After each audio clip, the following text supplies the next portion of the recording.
Shalom Aleichem, good morning, welcome and welcome to our viewers on Torah Anytime as well. I want to dedicate this year to the Atzlach of Ben Zion, Ben Dosa, him and his family, and for the Yortzeit of Menachem Mendel, Ben Meir.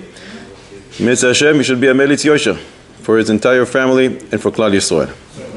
Mitzvah Hashem, today we'll speak about Inyana de Yoima, Shovavim, Parashas Va'era, and some wartime horrible questions in halacha, in Mitzvah Hashem. But first I want to say that I get a Shechianu, Baruch Hashem, Baal Simcha. Years ago I put out a poster called the Pleasant Dreams poster. What is it? It's a sugya in Masechet Brachos, Daf Nun Vav and Daf Nun Zayin, all the things that people may see in a dream, what will happen to them if they do, what they should expect. And there was a demand to come up with a little revised edition. This is Hebrew and English. Revised edition, updated, some changes were made to the pictures themselves. So I think this is a remarkable poster, and it serves for two purposes. First of all, Mitzvah Hashem should learn a sugya be'al peh. It'd be so much easier. You can put it in your sukkah, and you can put it in your kid's bedroom. And in Mitzvah Hashem, if you see these things that Chazal say, expect great things because you see them in a dream. You see them during the day, you'll think about them, maybe you'll dream about them. Not so sure that that works because that's more of a message from Shamayim, but definitely will help to learn a sugya be'al peh. I actually asked Chaim Kanievsky, he was still around the first time this came out, and I asked him if this is a good way to teach kids. And he looked at this poster for a long time, and he had a honor, and he said, yes, it's a great way to teach kids. The Gemara, the Mishnah. So in Mitzvah Hashem, it should be Letoeles. It has two versions, just the Hebrew version and the Hebrew English version. Under each of the elements in the picture, there's a description of a quote from the Gemara and what it's doing there and what one should expect if he sees this thing in a dream. And only the good things are in the poster and not the negative things, not to have anybody experience any nightmares or anything like that.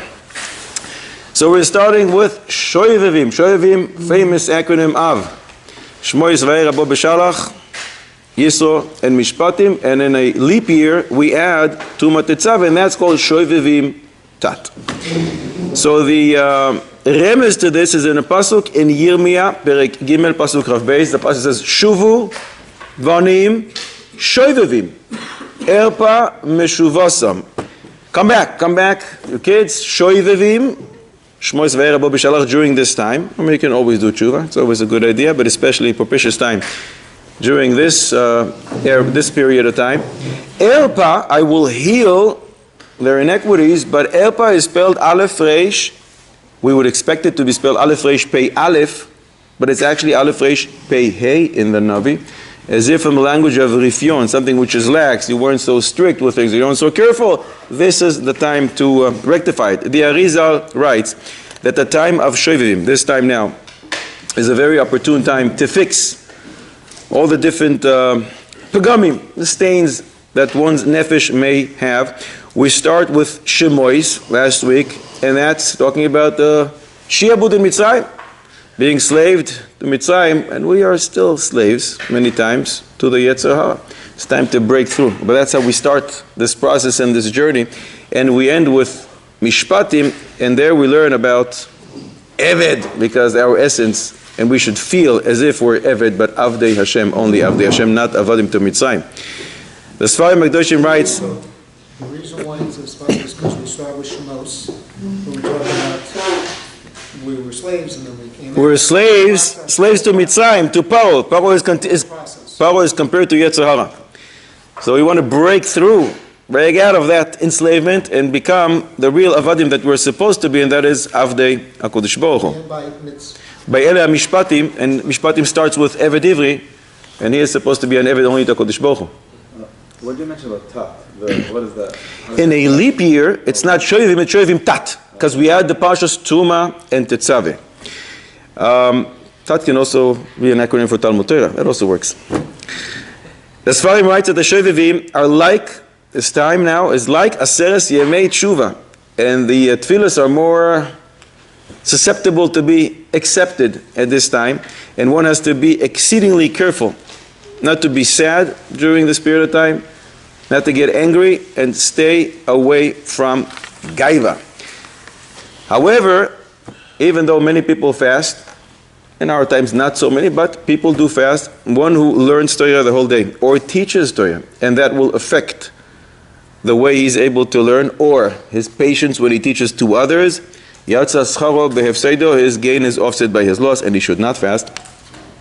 Torah Hashem temima meshivas nefesh, and the Torah itself also can fix all the stains on one's nefesh. And the main thing is to learn Torah with a smada. So one who does fast, if he just fasts, but he's not learning Torah, again, his gain is offset by his loss. The idea of fasting is to try and elevate oneself to the tshuva, to rectify, not just to go on a strange one-day diet. Some have the minhag that the weekdays during Shovavim, they will not eat any meat, unless it's from a Sudas mitzvah. This doesn't apply to Shabbos, only 2 weekdays. The Gaon writes, from a Sudas mitzvah? Only from a Sudas mitzvah. If it's a Sudas mitzvah, they will eat.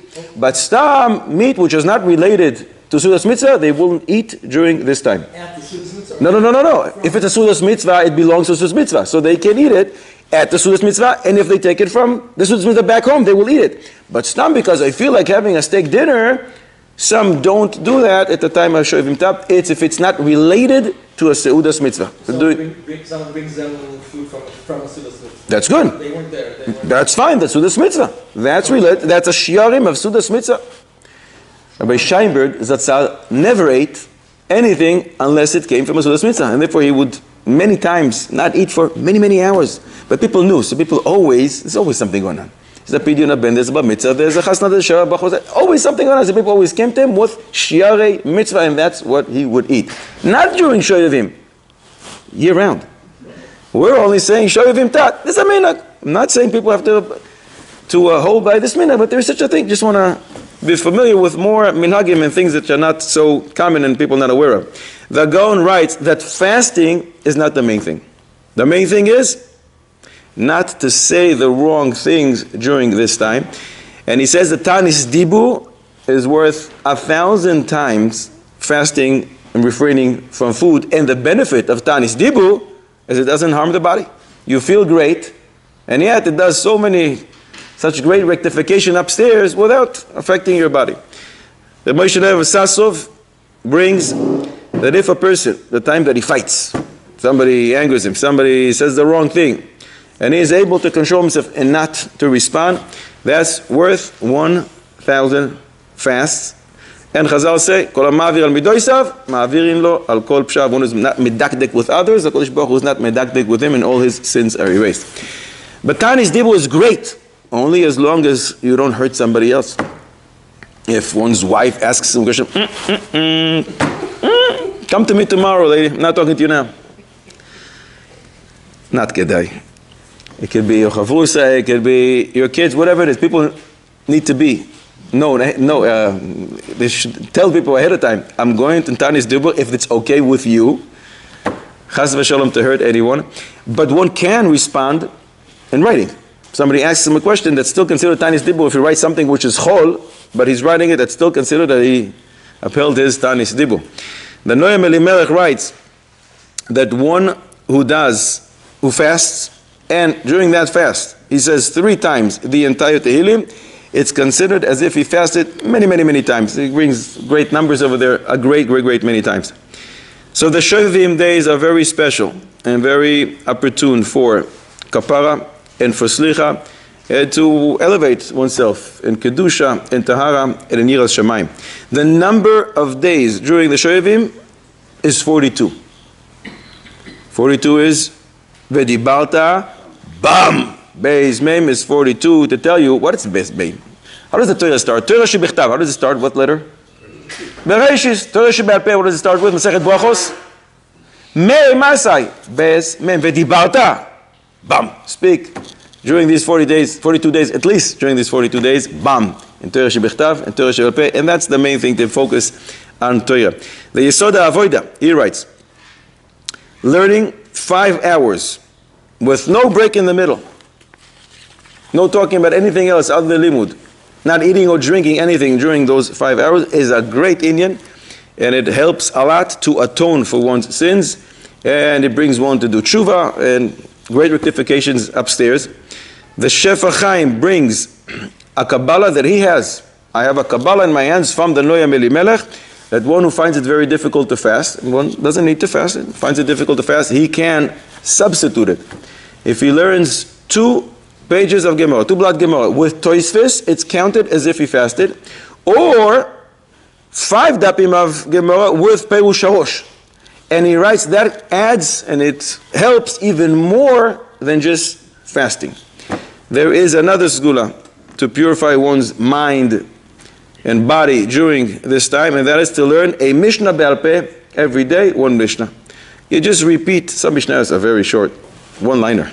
You just repeat a Mishnah the whole day, it penetrates again and again, repetition, and that helps to purify one's body and mind. The Arizal brings how important it is to say Tehillim during this time and to give tzedakah every single day during the Shovavim. And there's a pasuk in Daniel, Perek Dalet, pasuk Rav Dalet, V'chatach b'tzedakah purok. Redeem your sins with tzedakah. The greatest time to say Tehillim during this time is Erev Shabbos Kodesh, today or early in the morning around Alois HaShachar. I don't want to say Netz because Netz once should be davening Shmoneh at that time. So a little before that, at Alois HaShachar, you say Tehillim, and that is a great thing.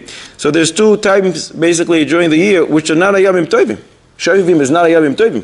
Sfiras Omer is not a Yom Tov, and yet these are special times, and we have to try and take the best advantage of these times to elevate ourselves, to do the necessary rectifications, and Yom Hashem to give HaKadosh Baruch Hu a lot of Nachas de Kedusha.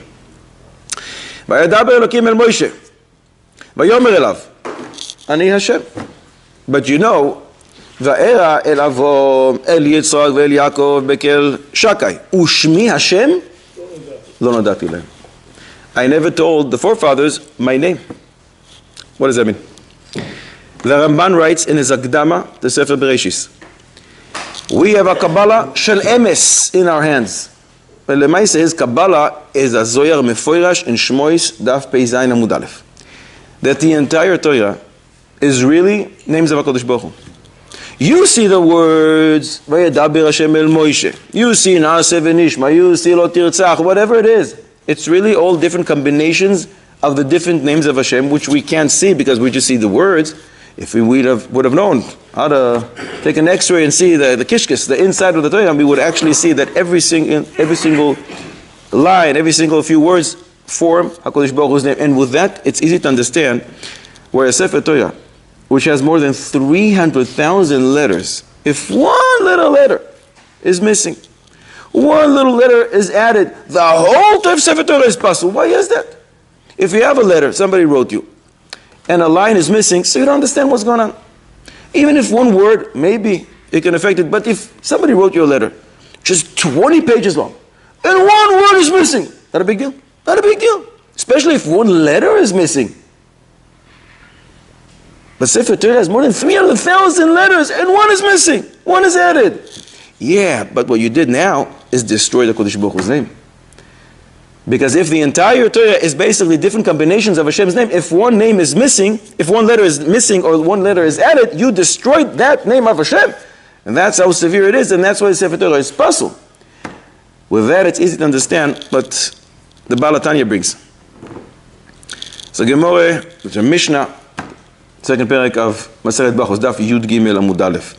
Haya koire b'Torah, ve'egia zman of Kriyat Shema. Now it's time for Kriyat Shema. Is he yoytze or is he not yoytze? He was just reading the Torah. And now it came time, and he was reading the Parsha of Kriyat Shema. Is he yoytze or not? Asks the Baal HaTanya. Why does it say Haya koire b'Torah? Why doesn't it say Haya oisek b'Torah? What are you reading, a paper? Reading a newspaper? Haya koire b'Torah. Haya oisek, haya hoige, haya loimed. So many words to describe what you're doing as learning. Haya koire, you're reading. That's how you address Talmud Torah? Reading the Torah? Says the Baal HaTanya, yeah. Because the word koire in Hebrew serves two. Koire is to read. I'm reading something. But koire is also to call someone. Ani kore lecha, I'm calling you. Because when you read the words of the Torah, you're actually not only learning Torah, reading the words, you're calling. You're calling Abba, Tate, Daddy. You're calling Avinu Shebashamayim. And that calling makes such a loud noise Oilamos ha'elyonim, oilamos ha'tachtonim, in all the worlds. That's why it says ha'koyre. Ha'koyre b'Torah, because you're calling Ribono Shel Olam. So if that's the case, that's what HaKadosh Baruch Hu says to Moshe. Ushmi Hashem lo nodati lehem. They don't know my name. Because what is HaKadosh Baruch Hu's name? It's the Torah. When he speaks about his name, he's actually speaking about the Torah. They didn't get the Torah yet. Like you, Moshe, you're going to give Torah to Klal Yisrael. They didn't know my name. That comes through the Torah. That's special to you, Moshe. I'm going to announce to you my name. In others, I'm going to give you the Torah with a lot of different combinations of my name. If that's the case, we can dash in a few psukim. Perek Pei, Pasuk Yutes in Tehillim, Velo nasog mimecha, techayenu uveshimcha nika. We should not withdraw from you, and we should grant us life so we can call your name. What does that mean, call your name? Call your name means learn Torah. Because when you learn Torah, you're actually calling HaKadosh Baruch Hu, and the entire Torah is HaKadosh Baruch Hu's names. B'shimcha nika, if we will call your name, mimele techayenu, you will give us life. Why? Because ki hu chayecha ve'orech yamecha, HaKadosh Baruch Hu gives life through the Torah. Torah gives lives. The pasuk in Tehillim Perek Tes, pasuk Yud Aleph says, "V'yuvtichu v'cha yoidei shemecha." Who are the ones that know HaKadosh Baruch Hu's name? Those who learn Torah. We say in Tachanun, הבית משמיים הוא ריק, היינו לעג וקלס בגוי. נחשבנו לצאן כתב יובל, להרוג ולעבד ולמכה ולחרפה, ובכל זאת, and yet, שמך לא ישכחנו. We didn't forget your name. What does it mean, we didn't forget your name? We didn't forsake your Torah, because that is your name. And ממילא we ask because of that. Na al tishkachenu, you don't forsake us and don't forget us, just like we didn't forget you, and Ribono Shel Olam, we didn't forget the Torah. More Tehillim, Asher Shve B'Secha, we all know, Kuf Mem Hei, Pasuk Aleph and Beis. Teira LeDavid, and then it says, Aromimcha Elokai HaMelech, Va'avarcha Shimcha Le'olam Vayit. So Aromimcha, I will exalt you, Ve'avarcha, and I will bless you. Nichora, you are repeating yourself, doubling up. And again you say, Bechol Yom, every single day I'll bless you, Avarcha, Ve'al Shimcha Le'olam Vayit. You said the same thing. Why are you doubling up? Maybe because there's two things here. I'm praising Ribono Shel Olam, and I'm also praising his Torah, because when I say V'halal Shimcha, I'm not referring to Kodesh Baruch Hu anymore. I'm referring to his Torah, which is all his names built in. Same idea in Birkas HaTorah, every single morning. ונהיה אנחנו, וצאצאינו, וצאצאי עמך בית ישראל, כולנו, יודעי שמך. And we should also be ולומדי תורתך. Normally we have a rule. We don't combine two different inyanim in one bracha. So you're asking two things here.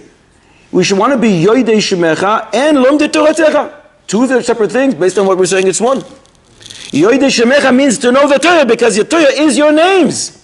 The Lomdei Toratecha just means the same thing.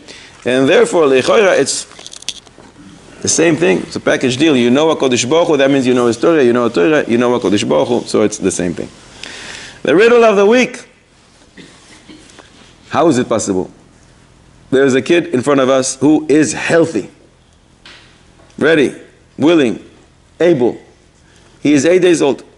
It's a Monday, Tuesday, Wednesday, whatever you want, Shabbos. The moyel says, yep. Doctor says he's good to go, no problem. And yet, we're not going to do a bris milah. The moyel is here, and the moyel is a very experienced moyel. They say he's the best moyel in town. He has all his tools with him. He can do it. They asked him, can you do it? He says, yeah. The kid says, I'm ready. The doctor says, he's ready. And yet, we're not going to do bris milah. The father is a tzaddik, the mother is a tzaddikis, there's no nedarim, no pikuach nefesh, everybody is healthy, and yet, no bris milah. Oh, you want bris milah? Oh, next month. It's a boy. Of course. Next month? Next month. Let's wait. Meaning not it's us. He's 8 days old. The Torah says, circumcise him. We say, no, come back next month. Can it be? Next month. There's no decrees against, thou shalt not do any bris milah, the government allows it. No problem. Can it be? Yes or no? Yes. Already 2 points. Now if you don't mind just the details. There's no wind, it's in a closed place. And because of Ruach Tzfoni, the northern wind, we do not postpone the milah. That was in the desert. That was perhaps Moshe Rabbeinu's reasoning. Can it be? Rabbi Yisai, how can it be? Fascinating Ben Ish Chai. A big chiddush. In Shalosh Teshuvos Torah Lishma, which is presumed to be the Ben Ish Chai, Simin Shach Shinches, he writes, somebody who had twins, and the first one died within the first 8 days. The second one is fine. Seems fine to us. Comes the 8th day, says the Ben Ish Chai, don't circumcise him. Wait until after 30 days, because if his brother died, it could be that he's going to die as well. He's a nefel. Wait, when you see after 30 days he's still around, then circumcise him. A chiddush from the land of chidushim. Sefer Nachal Habris doesn't agree. Why not do the bris? Because it could be that he has the same problem that his brother had, and he's not going to make it. He's a nefel. He's not here. He looks like he's here. Dead man walking. So we look, it's Masukah, or it's... Could be. It could be. How's it connected to the parsha? We'll see. First of all, who says it's connected? It's connected. We're going to connect it in a second. Reb Chaim Palaji in his Sefer Chaim Bayad also doesn't agree, and he says only if the kid is sick, the second kid, then don't circumcise. But then there's no difference in any other baby who's sick. We're not going to circumcise him. But just because of that, of course, we're not going to do it. But that's what the Ben Ish Chai says in Sefer Torah Lishma, and that's a big chiddush. What's the connection to this parsha? Kind of a stretch. I just thought it's very interesting, so I wanted to bring it. Kind of a stretch, but Rashi says in Shmos Vav Chavav, sometimes the Torah mentions Moshe before Aaron, most of the times, and sometimes Aaron comes before Moshe. Loimar, this comes to teach you. Sheshkulin ke'echad, they're just like one. Oh, just like twins who look like one. They come out together. That's the only connection that I found. This time we can find something else, but it's a stretch. But since we're talking about twins, another interesting halacha about twins. Shulchan Aruch Yoredea. Simin Shin Ayin Dalet, safe test, and Shin Ayin Dalet is Hilchos Aveilus, and the Shulchan Aruch writes, again, a big chiddush. Twins. One of them died within the first 30 days, and the second is alive. And the second one dies after 30 days.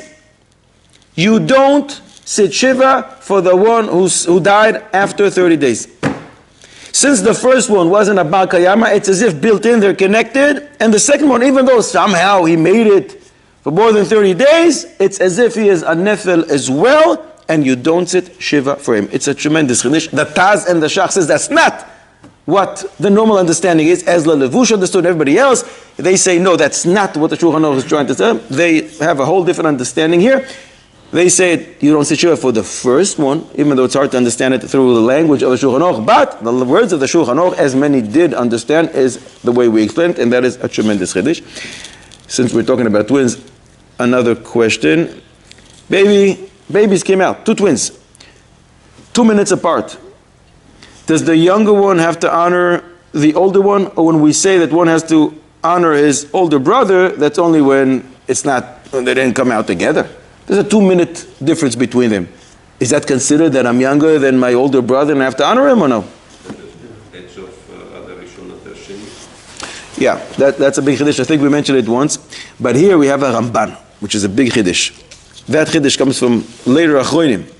But the Ramban writes in Bayishlach, in Lamed Beis Pasuk, you should know, why is it that we see such respect that Yaakov gives to Esav and he calls him my master? I'm your slave, Avdecha and Adoni. Why does he give him so much respect?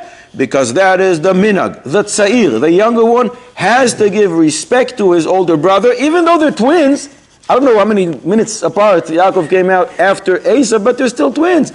And the Torah, and he writes that one has to honor his older brother like his father, because the Torah alluded to it when it says Kabed esavicha ve'es imech, and Chazal learned from that lerabois achicha hagadol, to include Ksubis Guf Gimel, your older brother, you have to honor him like your father. Yalkut Me'am Loez in Shemois Daf Tafresh Mem Vav writes the same thing, and that I think is a tremendous chiddush. But the fact that he lost the Bechorah doesn't change the order. The Pashtat, we would say it's a pikuach nefesh shayla. Esav comes to kill him. But the Ramban takes out from here that maybe Yaakov went an extra step. He didn't have to go so much, but that extra was because he really felt that he owes him. He bought the firstborn's rights. I don't think Esav needs to honor him now. He bought the rights in because he wants to serve in Beis Hamikdash. But that's what the Ramban says, and the Ramban basically says it's not just limited to Yaakov and Esav. This is to every twin. A younger one has to honor the older brother. Tremendous chiddush. What I heard once, there has to be some age difference between the brothers for that to apply. I heard about maybe 5 years. I think in the back of my head. I'm not familiar with a source like that. And why 5 more than 1 year? And from the Ramban, you see very clearly, and the Yalkut Me'amlo says the same thing. As long as one is younger than the other, it doesn't make a difference if it's 2 minutes, 9 months, or 16 years. What's the difference? He has to honor his older brother. Why is it a chiddush? Because you would think that ultimately it's called the same Leida. She didn't get pregnant twice. We would think young and old means she got pregnant, and then she got pregnant again. But this is the same time. They fought, one came out a little 2 minutes before the other, maybe not. It's a chiddush. If one's a boy and one's a They're girl. born on the same day. That's, The same day, in the same hour, in the same delivery. but you might It's a be the chiddush. same day, it's the same age.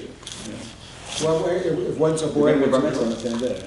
Then? 5:20. Same, if the boy comes out first, the girl has to honor. If the girl comes out first, I don't know. There's a machlokes, general machlokes, not about twins. In general, if They come from the same. a boy has to honor his older sister, there's a machlokes. A brother also has to honor his sister, or only his older brother. Machlokes. I think we mentioned it a few weeks ago. You see, with Yosef, he honored his brothers. He said he spoke Deborah against them. They were his older brothers. So Dibara, whether it's young or old, is forbidden speech. What's the difference whom he spoke about? no, but since it's so, if he was supposed to honor his older brothers, then He felt that he's saying the right thing. He felt that he is helping. It's letoeles, it's a constructive purpose, and he's trying to help them by saying to the father will take care of this. He was thinking he's doing a mitzvah. Boisai, a terrible shayla. In one of the terror attacks, an Arab came on a bus and shot and killed 10 Jewish people and wounded a lot of them.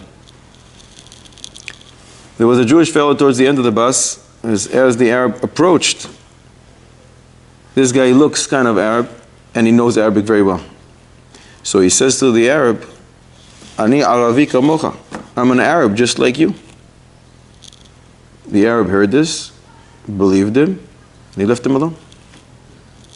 Now this Yid comes and asks, I don't know if I did the right thing. There are three big ones, cardinal sins. They are pikuach nefesh. What are they? That you have to give up your life. Yarig ve'al yavo. Avodah zara, immorality, giloy arayos, and shvichus damim. So if somebody comes to you and says, bow down, there's a statue here, bow down. What are you supposed to say? I don't. I'm going to kill you if you don't. Go ahead. Pikuach nefesh doesn't allow one to do one of those three. When he says, I'm an Arab like you, you're telling him, are you Muslim? I'm Muslim, just like you. he didn't say he was Muslim. He said he was an Arab. Sefer HaChinuch, Mitzvah Taf Yud Zayin writes, Shema Yisrael Hashem Elokeinu Hashem Echad. Chayav, kol echad mi Yisrael, everyone in Klal Yisrael, must be killed on the mitzvah of Yichud. There's only one Ribbon Shalom. I believe only in him, not with partners, not through false prophets. I associate myself only with Ribbon Shalom. Shulchan Aruch, Yored Siman Kuf Nun Zayin Seif Beis writes, one is not allowed to say, I'm a goy, in order for him not to be killed. Asur le'adam lo yimashu oived koichavim kedei shelo yargu. That's the definition of avodah zarah. You're saying, I don't have an association with the Kodesh Baruch Hu. So now he comes and he says, what am I supposed to do now? It's basically two questions. The Rambam says, even though one is not supposed to do one of the three things and he should rather be killed, if he did bow down to avodah zarah. He did one of the other two. We don't kill him in Beis Din. We consider it oinus. Because Lemaisa, somebody put a gun to his head. If he comes and asks, what should I do? We say, let them kill you. You have to say a mitzvah. You have to say a bracha even. L'kadish Hashemoy barabim, it's a mitzvah of Kiddush Hashem. But after the fact, we don't do anything to him because he was be'oinus. We would recommend that he does tshuva.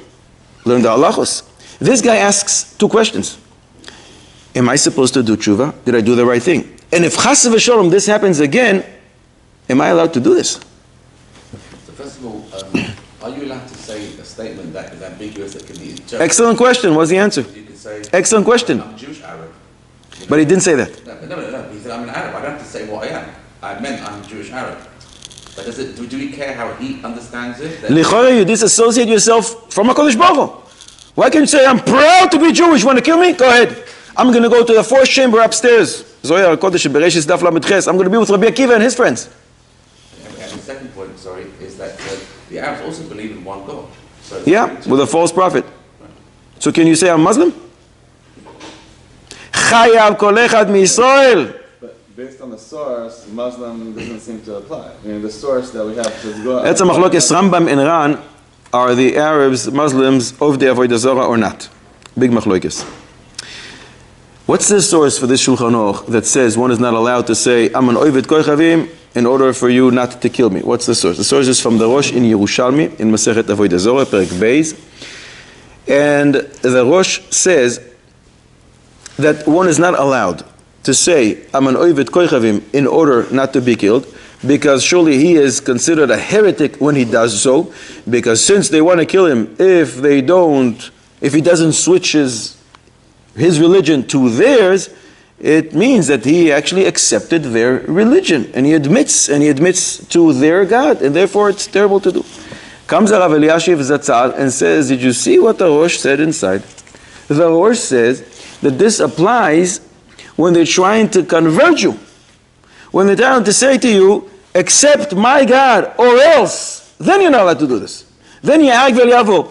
Here, what are the Arabs trying to do? They in their crooked mind think that we're occupying their land. They want to kick us out. It's not about religion. Nobody said to him, convert or I'll kill you. He just comes with a gun and wants to shoot us all. And even though they even want to kill Jews in Amsterdam, in other places in the world, because they feel Jews are always associated with each other and they protect each other. So we hate them. But it's not about religion lich'oira right now. It's a war between other nations that want to occupy their land. So it could be that this is not what the Rosh is talking about. So it could be that here it's not Yeharik ve'al Yavor. More than that, to address your question. Nedorim Samech Beis Amud Beis. The Gemara says the tax collector comes. Persians. A Talmid Chochem is allowed to say, Ana, Avda, Denura, Anan. We are slaves to the fire. They used to serve the fire as if it's a god. So the Talmid Chochem is allowed to say, I'm also a servant of the fire. In his mind thinking, who's the fire? HaKadosh Baruch Hu, shene'emar, lo Hashem Elokecha esh ochla, HaKadosh Baruch Hu is compared to fire. One is allowed to do this. And if the guy thinks, oh, he serves the same fire that I do, that's his problem. He fooled himself. I'm speaking about the Ribono Shel Olam, that's what I'm thinking about. So, Lichor, the answer to your question is yes. More than that. In this specific case, what did the guy say? I'm an Arab just like you. That means I come from the same country that you came from. Where'd you come from? Syria? Iraq? Where'd you come from? I come from the same country. And in those countries there's many different religions. You know how many religions are in Syria right now? Many religions. So who says he admits to his God when he says that? He just says, I come from the same background. I'm Jewish, Arab. He didn't say the word I'm Jewish, but he doesn't say that he's accepting any other God or any other religion upon him. And therefore, licheoira, this would be permitted. He doesn't have to do tshuva, and it's the right thing, lechatchila, to do if the Arab will buy this. So no tshuva. What's that? No tshuva. Tshuva is always a good idea, but not for this one. Licheoira is doing the right thing. To say Muslim? Oh, that's a problem. That's a problem. Because if we will hold the Muslims are of the Avodah Zarah, you have a big issue. Big problem. So this is very clever. He says, I'm an Arab. That means I came like you from those Arab countries. What's the problem? You can be over, you can tell the mitzvah to save life. For example, I read in the history book that during the Middle Ages, Jewish women, when they were travelling, they had a heter to dress like men. So they would not. So they transgress a lo tilbash. That's not one of the three cardinal sins. Lo yilbash and lo tilbash, if it's a woman, sometimes is rejected. The woman is very, very cold. You're allowed to give her your jacket. The problem with lo yilbash is that she's going to go among men. People may think that she's a man. It can lead to improper things. But for pikuach nefesh avad, it's not one of the three main things. ברוך אתה אדוני אלוהינו מלך העולם שהכל נהיה בדברו. You want to say something? Can a person say his parents are Muslim? Chas v'shalom. Chas v'shalom. By definition, you're testifying on yourself. Unless you're my father. Because Yiddishkeit goes to the mother. He could be here. He could say Boy, say a much more relevant question to us. You all saw pictures of what happened in Simchas Torah. You're all familiar with the white pickup trucks that the Hamas Yemach Shemam used. Some of them used these cars to run over Yiddish people. They ran over Jews and they killed them. They also had guns and they shot and killed a lot of people. Do you have to bury those cars and bury the guns as well? I know I have to bury the Jewish people that died. Pashut. Do you have to bury the car? Do you have to bury the gun? They cleaned the cars only because it was connected. Now it's clean. Do you need to bury it now? There are you bury the- thousands of No, Indian. cars that they You lined have to up. bury the weapon? I'm asking. Do you have to bury the weapon that was used to kill? What's this? Such a strange question. What's the tzad? Daf Yomi next week. Who's doing the Daf Yomi here? Achona. Daf Mem Hey. Where are we now? Lamed what? Lamed Ches, Lamed Tes. No. Mem Hey. Next week. Next Friday. I'm a day behind. I'm a day behind. Like Gemara says in Mem Hey Amud Beis, when you have a Beis Din and they execute a person through one of the four mitzvahs Beis Din, skila, sreifa. After skila, what do you do? Skila. You push him. If he doesn't die, what do you use? You take that stone and you have to bury. Not only do you bury the person, you bury the stone along with it. Hanging. What do you hang on? A tree. You got to take that tree and you got to bury it as well. Saif, you use a sword, you got to bury that sword. Chenek, use a cloth, you got to take that and bury that as well. Why is that different? First of all, that's based in their own mitzvah doing something. It's part of the mitzvah. How much more so? Showing, they only use it. How much more so here? Over here, some guy went crazy. He killed someone. So, Markesh, we're going to bury 1 million cars. Okay, you're saying I'm not shaykh. What's the svara to bury the thing with the basement? What's the logic behind it? Let's see. That's a good question. What's the reason that they command us to do this? Maybe if there's blood on the object, It's been cleaned then off. I'd have to bury it for the blood, sake of the blood. It's been cleaned We cleaned off. There's some red marks. You know what? We cleaned it off 100%. 0 red marks. Is there any Indian to bury? We took all the blood. Okay. None left. Any Indian to bury right now? You're saying no? It says that if an animal kills a man, you kill the animal. What happens to that animal? Do we bury that animal as well? Do you want to keep it not buried? Is there any special ritual or something that we do? Not that we don't do an official levaya. There's no kaddish, but we get rid of it. When an animal dies, we bury it not as a kvura per mitzvah. We get rid of it. So therefore you want to bury it. When someone is killed by Bedin, then it's an atonement for him. So to speak, he becomes an innocent, a good person. So that object killed a good person, so to speak. So is that maybe a connection to what is there? The opposite. Before he died, he was a sinner. That object killed a sinner. So get rid of that object. Yeah, but now he's a good person. Now, Right. let's see where I'm coming from. Sefer Chasidim, Rabbi Yehuda Chosid. Tzavaos, Azharos, Nosafos, Latzava. It's before Sefer Chasidim starts, and he writes, listen to our language. A knife or a sword that was used to kill a Yid, one is not allowed to benefit from it. It's a great sakana to anyone, to himself, to the household members, or to any person who will have benefit from it. Therefore, bury it with the person who was killed. Not enough? Sefer Chasidim again. Simen Taf Tafshin Yud Gimel. They dug in a kever of a person who died on Kiddush Hashem. Many years after the person was killed. And they found a knife. And they wanted to take a knife. It was a very expensive knife. And they wanted to take it, to use it for the chalas on Shabbos. And the Chacham said, in the place where you found it, keep it, don't do any melacha in it, and don't benefit from it. Sefer Hasidim again, Simen Taf Mem Tes. A house, and this we mentioned once, a house that a person was killed in Kiddush Hashem, and there's blood smeared on the walls, and then the Balabait comes and he says, "Oop, time to paint. This house looks terrible with these blood stains." Says the Sefer Hasidim, do not remove that blood stains. Why? Because the pasuk in Eov says, "Eretz al techasi damech," don't cover up your blood. Why? Leha'alos chema. When the blood is there, it raises HaKadosh Baruch Hu's wrath on the goyim to take revenge. And when the blood is covered, so HaKadosh Baruch Hu doesn't go fast to take revenge. That's the language of Sefer Hasidim.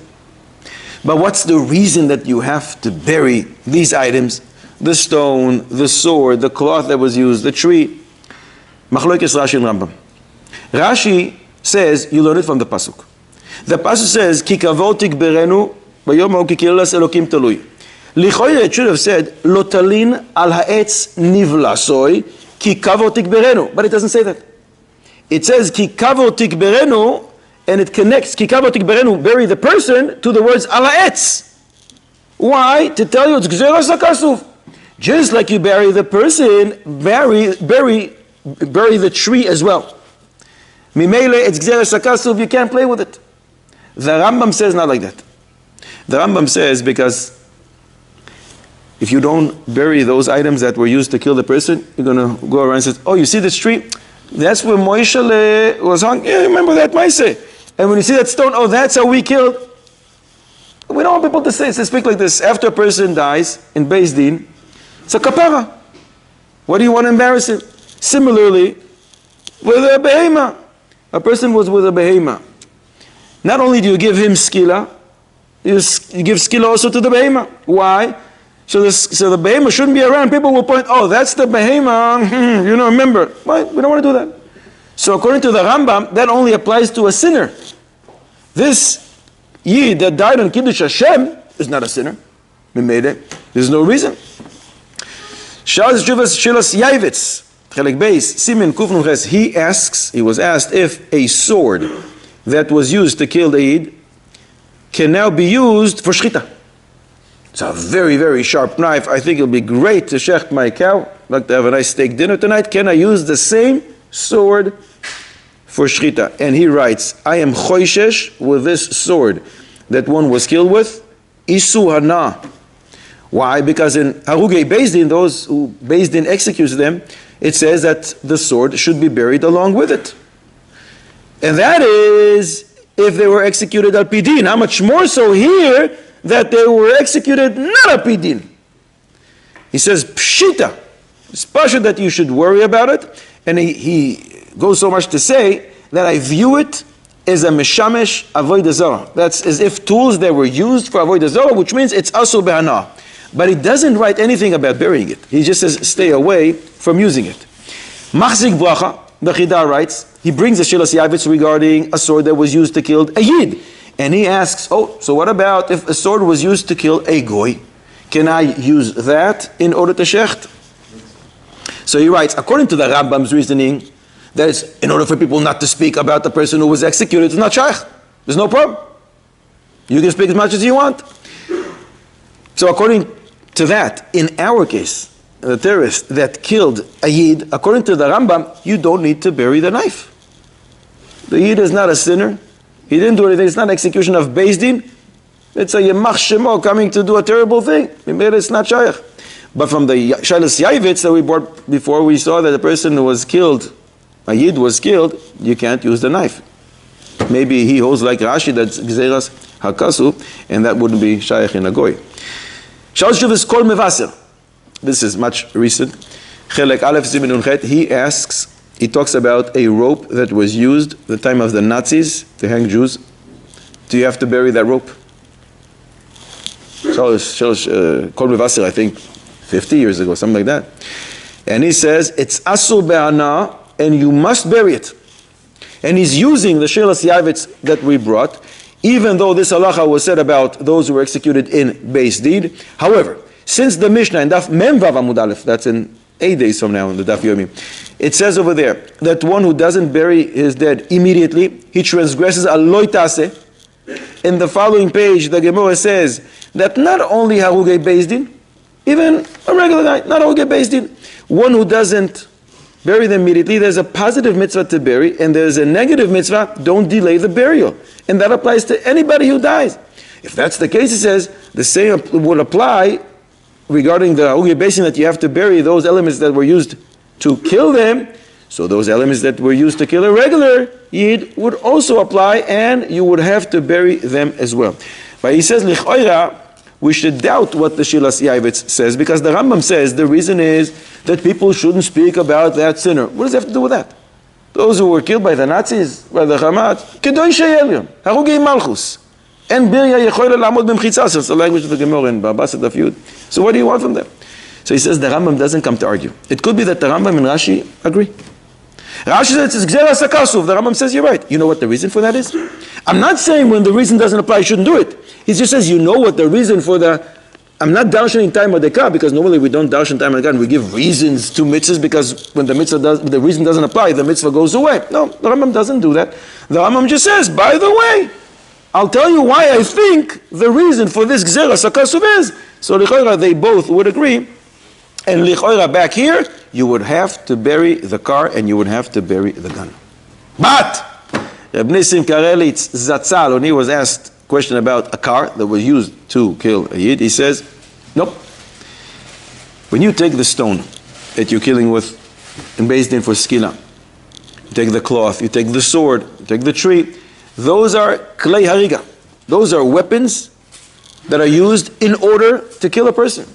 A car, no one in his right mind in the entire world buys a car, maybe I'm going to kill some people with it. Buy something a little cheaper if you want to kill people. It's mishige. Crazy. The car is called a vehicle that transports people from point A to point B. That's the usual usage of a car. It's not called a kli mashis, a kli hariga, and therefore it's not like...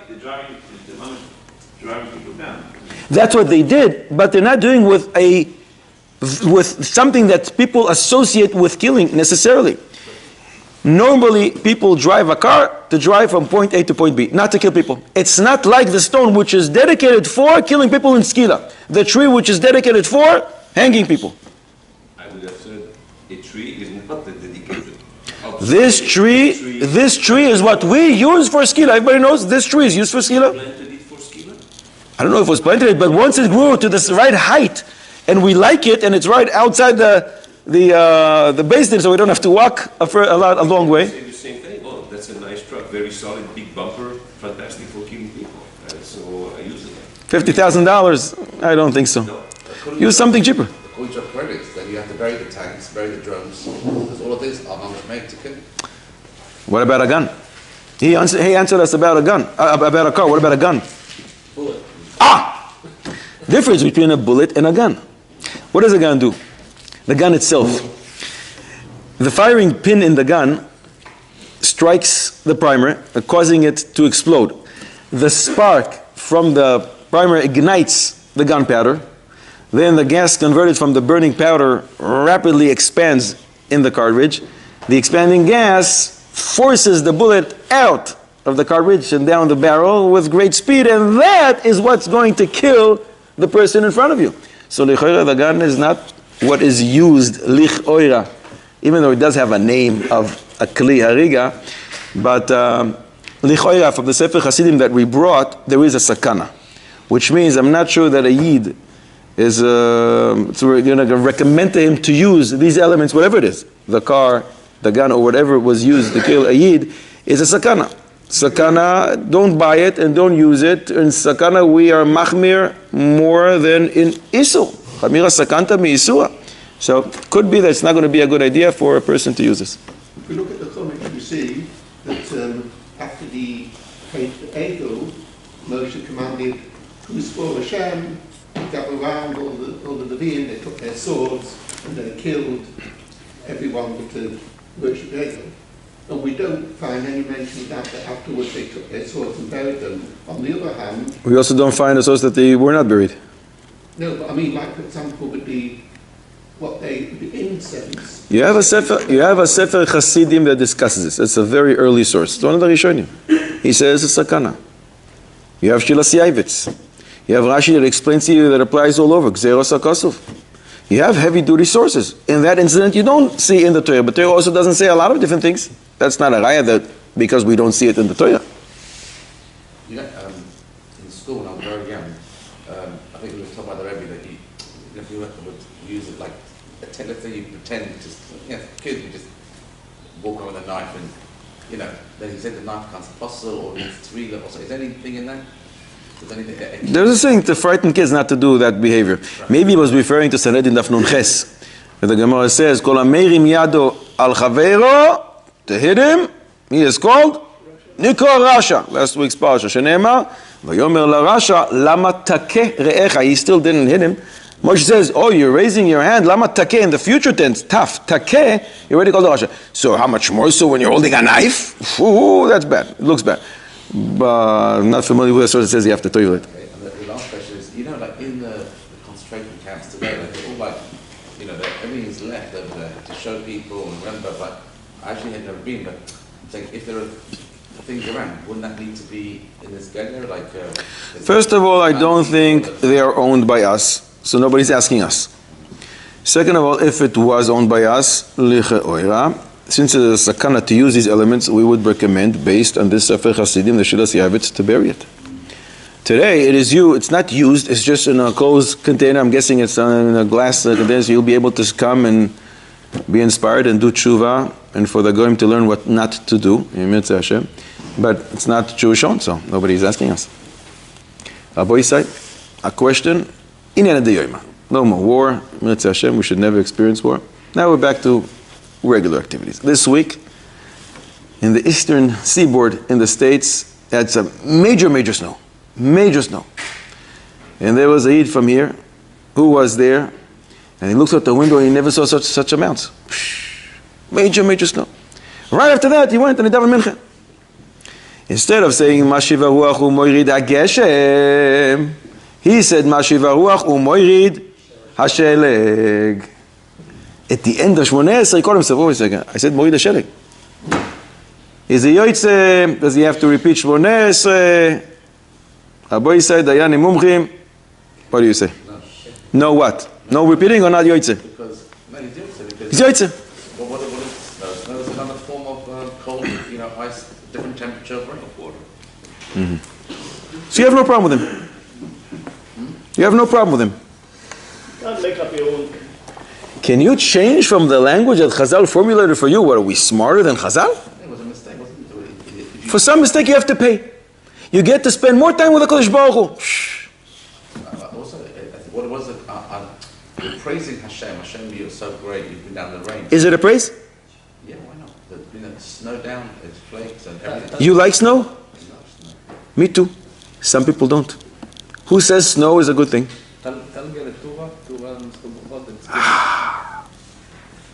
Soon we'll see what he's saying. What is it? Soon we'll see. Snow might be nice and beautiful, but there's nothing to do with Hashem wants it for plants or for it can be devastating for the farmers. So what are you praising Kodesh Baruch Hu? So rain could also damage.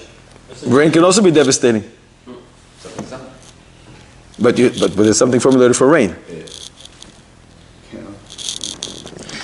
Nechazei Anan. Let's see. If he has to repeat, then there's a risk of Berachah Levatala. If that was accepted. If we'll say a person is not Yoitze, there's no Berachah Levatala. If we'll decree he's not Yoitze, he must say he didn't daven today. Anytime a person does Shmoneh Esrei Tashlumin, he's not Yoitze, we tell him to repeat, we're not afraid of Berachah Levatala. When we have a suffix, if he has to repeat or not, then we say, stay away, we're afraid of Berachah Levatala. But if we'll decide this is not what Chazal asked you and you're not Yoitze, you didn't daven. If you didn't daven, you have to daven. Shulchan Aruch HaChaim Siman Kuf Yud Daled, we learn in the winter, if somebody did not say Moirid HaGeshem, he has to repeat. And we're not afraid of Berachah Levatala. But that's only when he didn't mention Tal. In other words, if he said Moirid HaTal Umoirid HaGeshem, that's good. Why? Because the Taz says, just like rain is a bracha to the world, so too Tal, Jew, is a bracha to the world, and therefore he mentioned a bracha that HaKadosh Baruch Hu gives through one of the elements have to do with water. As long as he said Tal, You just skipped the Geshem, no big deal, nothing happened. So if he said Tal, for sure, we do not tell him to go back. He didn't wreck anything when he said Sheleg Lichoira. Why? Because you sent us to Tainus. Daf Gimel Amud Beis, the Gemara says, Mala Talga Leturei. Talga, snow, is so good for the mountains, like Kachamisha Mitrei Le'ara, like 5 times rain to the ground. The mountains benefit from the snow 5 times more than regular rain that comes on the ground. So Lechoira, it's a Shevach. It benefits. So what's the problem? He didn't ruin anything. The problem is when he didn't mention Tal. He only mentioned Sheleg. Now we have a Shaila. If he mentioned Tal and Sheleg, no problem. Because if he only said Tal, it's good. And the Sheleg Lichoira doesn't wreck anything. But when you don't mention what they asked you to say rain. You're right that Sheleg maybe doesn't harm anything. Maybe Sheleg is great. It's 5 times greater than rain. But you didn't do what we asked you. We told you to say rain, and you didn't say Tal, which would exclude you. But you said snow instead of rain. So how do we view that? Rivas Ephraim, my Rebbe Zatzal, used to learn with him for 3 years, Chavusa. He says, Mistaber, makes sense that he is Yoitze, and he does not have to repeat, even though he didn't mention Tal. But, we do find in Chazal, even though we just quoted Tanis Daf Gimel Amud Beis, the Sheleg is great, the snow is 5 times greater than rain, Chazal also speak kind of harshly about snow. Soon we'll see. The Munkach Rebbe wrote a sefer called Divrei Torah. He brings a fascinating thing. He brings from the Zidichovi Rebbe, Yeteret Tzvi. And he brings from the Bnei Yissaschar that once there was a terrible storm, very, very cold, and a lot of snow, and the Bnei Yissaschar cursed the ministers who are in charge of snow. Get out of here! What are you doing to us? And the Mordechai asks, well, you don't know, this is part of, it's a seasonal thing. You know, sometimes it's very comfortable outside, and it's springtime, and sometimes it's very, very hot. And guess what? In the winter, sometimes it's going to snow, and it's going to be very, very cold. What are you, going against the Kodesh Baruch Hu's plan in nature? What was it cursing? And he brings a Chiddush. First he brings the Gemara. Gemara Meforesh in Chagiga Daf Yud Beis Amud Beis. There's a storage room upstairs where there is snow and where there is hail, and Rashi says, Kol eile lepuranius. All these are stored for bad things. And then he explains, HaKadosh Baruch Hu wants us to live in Eretz Yisrael. And in Eretz Yisrael he says, it's very comfortable. He didn't live here. But he says, I hear that in Eretz Yisrael it's very comfortable. In Shvat and Adar, things already start to bloom. And rarely is there snow or very, very cold.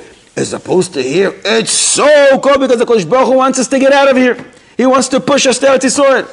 So he says, since they're doing a little too much, the minister is in charge of cold and snow, and it's just too difficult for us, they had permission to curse. The Bnei Yisrael had permission to curse the ministers in charge of snow, as if to sweeten the punishment, to sweeten the harsh judgment, and to kick them away from the land. That's the Munkach Rebbe says.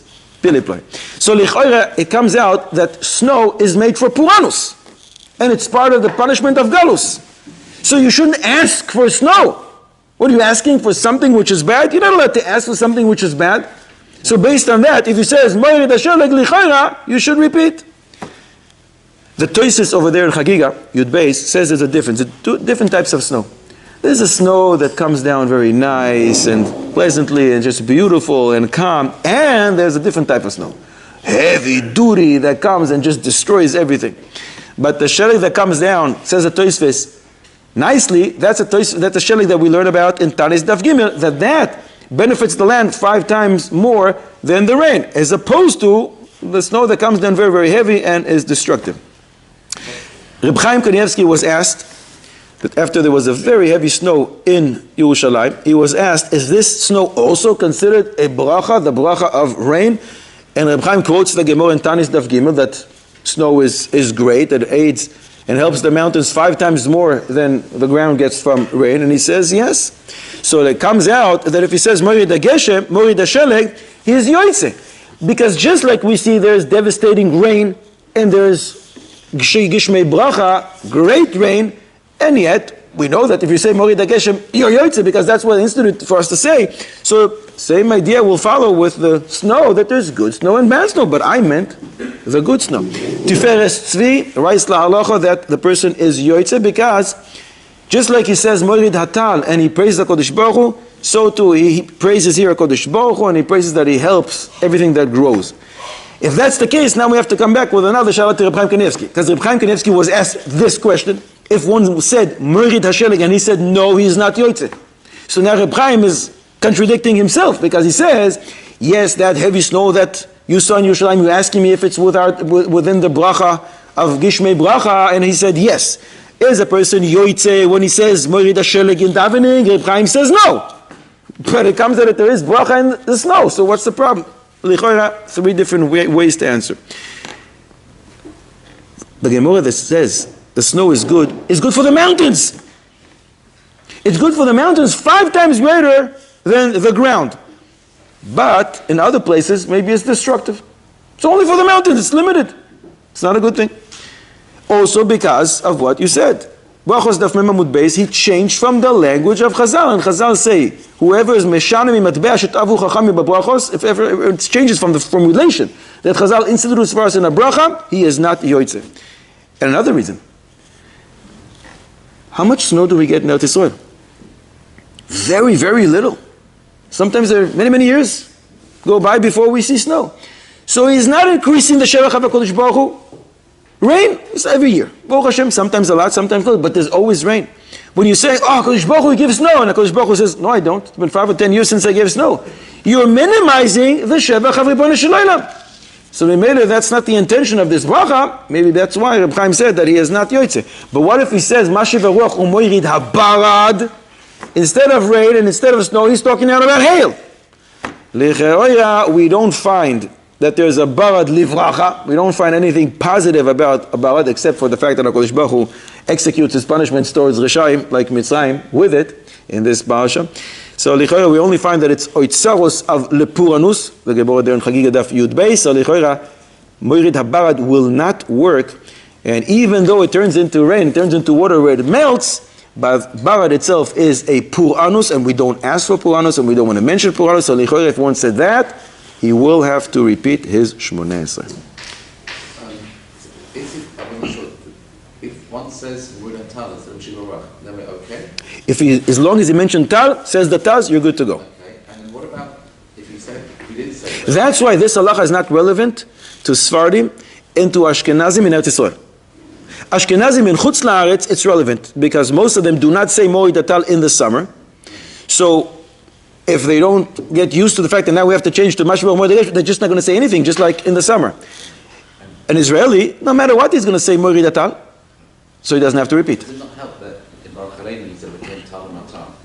Don't do that. That's 2 different halachos, 2 different set of rules and regulations if you forgot. Should all have in Mitzvah Shabbat and enjoy Shabbos, a peaceful Shabbos full of besuras toivos. Achenu kol beis Yisrael nesuim b'tzar u'v'shim ya'odim dimen bayam u'ven bayabash ha'amak yirachim aleim. ויוציאם אור בקורב בקורב בקורב מצרה לרווח ומפעיל אלוהים ומשibud לגאולה אשתא בעגלה ובזמן קורי ונאמר אמן.